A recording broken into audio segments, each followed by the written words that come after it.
Hello दोस्तों, veterans नमस्कार। मैं दीवान सिंह। मैं आज बताना चाहूँगा कि डीएस मूर्ति साहब ने एक मेल भेजा मेरे पास और उसमें काफ़ी लोगों के मेल थे। मैंने रिप्लाई ऑल किया और मैंने उनको बताया कि हमारा एक रेगुलेशन है, उसका प्रॉपर इंटरप्रिटेशन नहीं हुआ है। हम निगोसिएशन की बात करते हुए हम रेगुलेशन की बात करें। वहाँ एक व्यक्ति ने, बैंक पेंशनर हैं, उनका नाम है DAN शंकरा सुब्रमण्यन। अब डीएस मूर्ति के साथ जुड़े हुए हैं तो स्वाभाविक सी बात है कि उनके दोस्त होंगे। मैंने तो कभी देखा नहीं इनका, उनके कमेंट देखा मैं तो अचंभित था कि अभी तक जो हमारे जानकार लोग हैं कि 35/1 को किस प्रकार इंटरप्रेट कर रहे हैं, और इसी इंटरप्रिटेशन ने हमारे पेंशन अपडेशन को रोका। मैं एक एक चीज बताऊंगा इनको। शायद इस मेरे वीडियो नहीं देखते हैं, इन्होंने अपनी दुनिया बना रखी है, उसी दुनिया में रहते हैं। ये कहते हैं you have not interpreted wherever applicable the formula given in appendix 1 is for bringing up the pension of those who have drawn their last 10 months salary under the 2 settlements in the formula provided in the appendix following steps are relevant. मैं तो समझ नहीं पाया। तो मतलब आपने where applicable का ये मतलब निकाला? नकारा साहब, पहले आप टेक्स्ट की लैंग्वेज पढ़िए और फिर इंटरप्रेट कीजिए। अफवाहें ना फैलाएं। Basic pension and additional pension comma wherever applicable shall be updated, आगे नहीं लूंगा। सर क्या मतलब निकलता है वेयर एप्लीकेबल का? कहां रखा हुआ है word wherever applicable? Wherever applicable रखा हुआ है आपका एडिशनल पेंशन के साथ में। इसका मतलब यह है कि basic pension shall be updated, additional pension wherever applicable यानी एडिशनल पेंशन जहां भी लागू होगी वो भी अपडेट होगी। वेयर एवर एप्लीकेबल केवल और केवल आपकी एडिशनल पेंशन के लिए आया है, ये आपके बेस सेटलमेंट के लिए नहीं है जो हम इंटरप्रेट निकालते हैं। फॉर्मूला की बात तो बाद में करूंगा मैं, और इसके मैंने कई वीडियो बना चुका हूं मैं, और मेरे ख्याल में जो मेरे वीडियो पढ़ते हैं उनको पता भी चल गया है। यदि इस वेयर एवर एप्लीकेबल को मैं शैल के बाद रख दूं तो मीनिंग बदल जाएगा, लेकिन ये कहां रखा हुआ है? एडिशनल पेंशन के बाद। और आपको शायद मुझे लगता है कि एडिशनल पेंशन का पता नहीं होगा। आप एडिशनल पेंशन समझ रहे होंगे कि जो 70 साल में क्या 80 साल में ये वो एडिशनल पेंशन नहीं है।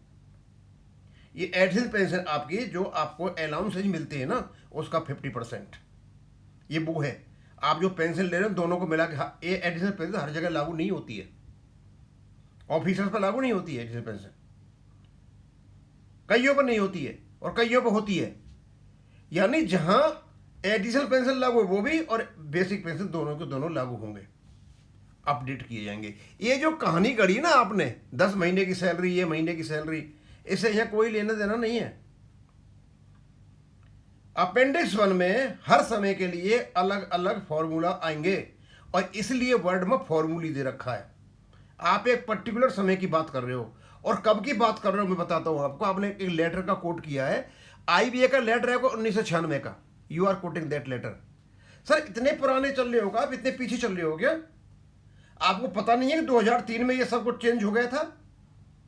1995 में 35/1 में एक पर्टिकुलर टाइम पीरियड दे रखा था, वो कंफ्यूज क्रिएट कर रखा था कि अपडेशन केवल इसी टाइम के लिए है। 1/1/1986 से लेकर के 31/10/1983 तक वो कंफ्यूजन क्रिएट कर रहा था, उसको हटा दिया गया और विल की जगह सेल रख दिया गया। और आप कहते हो shall, the word shall in place of will does not add force to the regulation. क्या बेवकूफी की बातें कर रहे हो यार? आपसे नहीं आता है तो मत लिखो ना, ये चीजों को खराब करती हैं।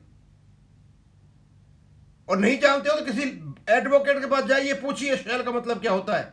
शैल is mandatory, it is not discretionary.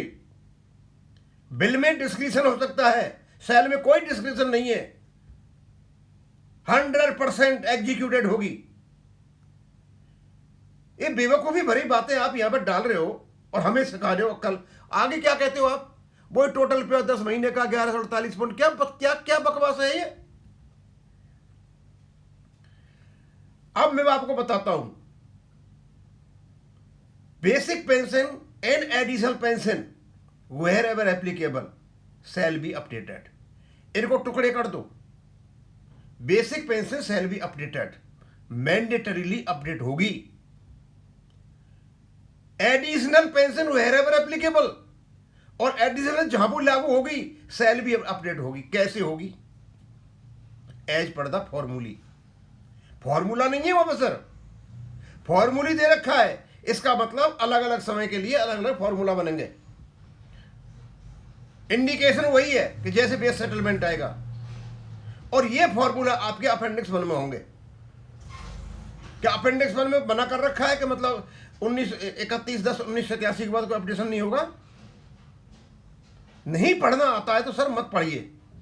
और आप एक आईबीए का जो नॉन स्टेटरी बॉडी है उसका आप लेटर 1996 का कोट कर रहे हो।